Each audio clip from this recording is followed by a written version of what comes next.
I have a reefer running today. And this is a noisy fucking reefer. Excuse my lingo. This is noisy. I don't like this reefer. It's too noisy. We have reefers in the company. You don't even know the damn things are running. You have to go and check.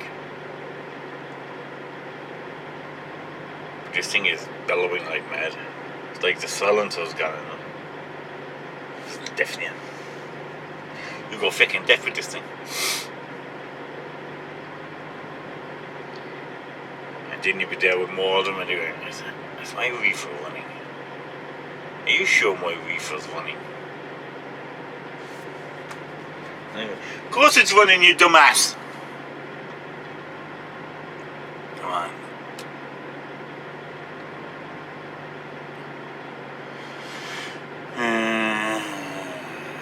There we go. Now I got the present there. Pre-trip it. Pre-trip. I've already done a pre-trip. But I got to show on the paperwork that you did do a pre-trip. Even though I've done a pre-trip. But I'm not supposed to have done that pre-trip. I'm supposed to do a pre-trip now because I'm supposed to be off duty or in bed. Now that I'm on duty, I can do a pre-trip. But they think like I sleep forever in a day, you know. But in actual fact, I don't sleep at all. Sleeping is when you're dead. At least that's what I used to hear from when I was in Ireland. When I was in Ireland, I remember this day, right? I remember this day. I was working with this company in Ireland, and at that time we had the low cabs. Anybody know, like the old, like this was back in the 90s when you had like had the small low cabs and you couldn't really stand up. And I think the engine was in the middle. You had this engine here in the middle as well. The hump. So literally when you stood up, like you hit your head off the roof. And when you put the pants on in the morning, you had to literally put them on in bed. Okay? Like we always said, like at least the person had a chance to stand you up straight to put his blinking pants on. We had to do it in the bed. And then kind of like crawl into the seat of the truck. So I asked the company, okay, how about we get, this was when I think the Renault Magnum was just after coming out and there's big high cabs. And we were going like, how about we getting some of these, you know, trucks that you can stand up straight? So I phoned up the boss and I said, come on, we want like trucks you can stand up straight. And his answer back to me is, I didn't know you could drive a truck standing up. In other words, you're not going to get one. So that was my answer back in 95, 96. That was my answer back then. You cannot drive standing up. So I said, well, I suppose that's a good answer, all right. That's a good answer. You cannot drive standing up. So in other words, you're not supposed to be standing up. You're supposed to be in the seat, driving. So these are the days of the truckers, of the real truckers. Now we're all a bunch of softies. We're a bunch of total fucking softies now. They're telling me over here in North America, when they used to be trucking over here this is like going back into the 70s. I think it was back in the 70s, 60s and the 70s.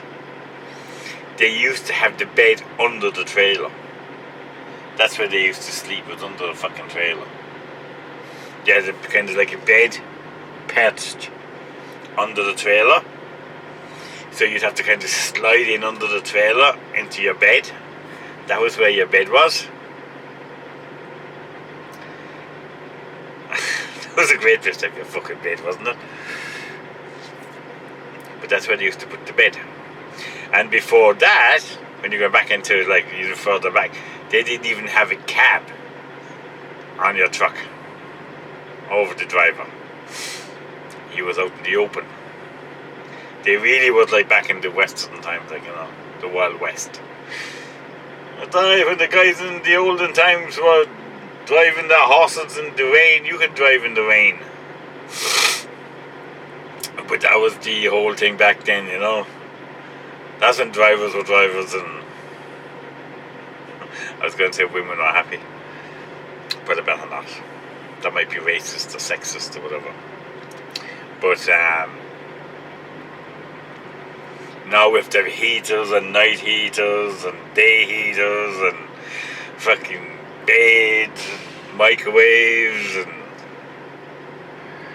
back then it was like, you know, you drive.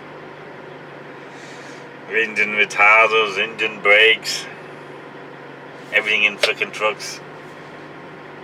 And now what do we have? Back then they had fucking nothing. Go down a mountain, like the blinking Wolf Creek Pass. I went over that mountain, Wolf Creek Pass. Oh fuck it, is that some bitch of a mountain, man, I'm telling you. That's a mountain that nobody should drive over. I drove over that freaking mountain, and I tell you one thing, it's going for fucking miles. And coming down is a 25 mile an hour speed limit. You have to glue at the 25 mile an hour because it's all like hairpin bend. That's the way it goes. It's the fucking way the whole way down the bloody mountain. I'm not too sure whether it's actually worse going down or going up. My God, it goes on for fucking. I remember as I was coming down there, I was going up actually. And you have this big ski area. And when I got to the top, I thought like when you get to the ski area, you're getting kind of pretty high. This is fucking way down the bottom. I was looking down on the ski area, way fucking down under me. Holy fuck, this thing is high. But yeah, and coming down like it was. I was told when I stopped at the bottom. When I stopped at the bottom of the mountain, they told me that there was something like 30 feet of snow on that mountain. The year that I went up there, I was in the spring towards the summer, which was nice. And there was still snow up there. There was still snow on top of the mountain. There was really a lot of... the road was clear, but there was a lot of snow up there. And they said there was 30 feet of snow on that mountain that year. And that's on the Great Divide. I think it's between Utah and Wyoming. Or is it Colorado? I think it's around Colorado, Utah area, that's where it is. South of the 70, I think it's the 176. Fuck it, it's a diabolical mountain. It's a great mountain to go skiing on. That's why all these Californians goes to Colorado, because it's a brilliant mountains, brilliant skiing area, you know. Okay people, I'm going to have to let you go now. And we will do some videoing along the road. Okay? And maybe we'll see some nice areas. So we will walk from there and we'll see what's happening. But I'm going to let you go now, so I will talk to you guys later. Bye for now.